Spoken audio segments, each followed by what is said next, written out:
میں نے اپنے ملک کا کونا کونا دیکھا، اور میں نے جن گاؤں کے اور شہروں کے نام کبھی سنے نہیں تھے وہاں بھی جا کے حضور کا ذکر پاک کرنے کی اللہ نے مجھے توفیق عطا کی۔ میرا تجربہ بدلا، میری سوچ بدلی، میرا ذہن بدلا۔ اس سال بھی محفل میلاد میں جہاں مجھے گفتگو کرنے کا موقع نظر آیا، اور جیسے ہی میں نے یوں کر کے مجمع پہ نظر ڈالی نا، مجھے جوان زیادہ نظر آئے، مجھے سیاہ داڑھی والوں کے اندر جذبہ زیادہ نظر آیا، مجھے ان کی جوان آنکھیں حضور کی محبت میں بھیگی ہوئی دکھائی دی، مجھے ان کے چہروں پر جب حضور کا نام آتا ہے تو ملت کے جوان کے چہرے پر ایک عجیب توانائی، ایک عجیب سا جذبہ،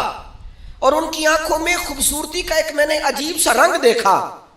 اور میں یہ سمجھ گیا کہ یار نہیں، یہ تو نہیں نہ ہو سکتا کہ یہ سوتا کبھی خشک ہو جائے۔ بہت پرانا میں نے کسی صوفی کا شعر پڑھا تھا، مجھے پسند بھی بڑا تھا، اور وہ میں نے اپنی زندگی میں جب جب اس کو اپنی زبان سے ادا کیا وہ میرے دل میں گھر کرتا چلا گیا۔ لیکن اب میں صرف اپنے لیے نہیں کہہ رہا، اب میں ان سب جوانوں کے لیے کہہ رہا ہوں جو حضور کی محفل میلاد میں آتے ہیں اور حضور کے نام کا نعرہ الاپتے ہیں اور محبوب کی محبت کا ترانہ کہتے ہیں، اور حضور کی نعت پر ان کا وجود ہلتا حرکت کرتا اور جھومتا ہے، ان سب کے لیے کہہ رہا ہوں کہ عشق لگا سی کھیڈاں کھیڈ دینوں، عشق لگا سی ایویں کھیڈاں کھیڈ دینوں تے کھیڈاں کھیڈ دینوں، تے پھر مینوں نہ وہ کھیڈاں بھول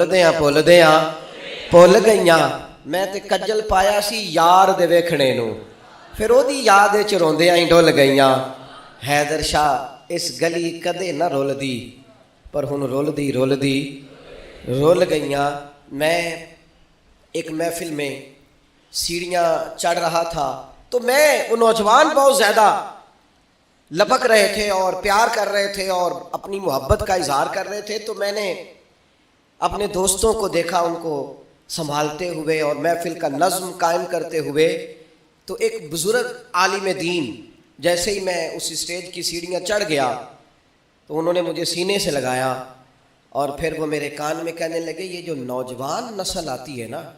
حضور کا ذکر سننے، یہ بے موسمہ پھل ہے، بے موسمہ، کہنے لگے یہ بے موسمہ پھل ہے، اور فرمانے لگے یہ جو بے موسمہ پھل ہوتا ہے ہوتا بڑا قیمتی ہے،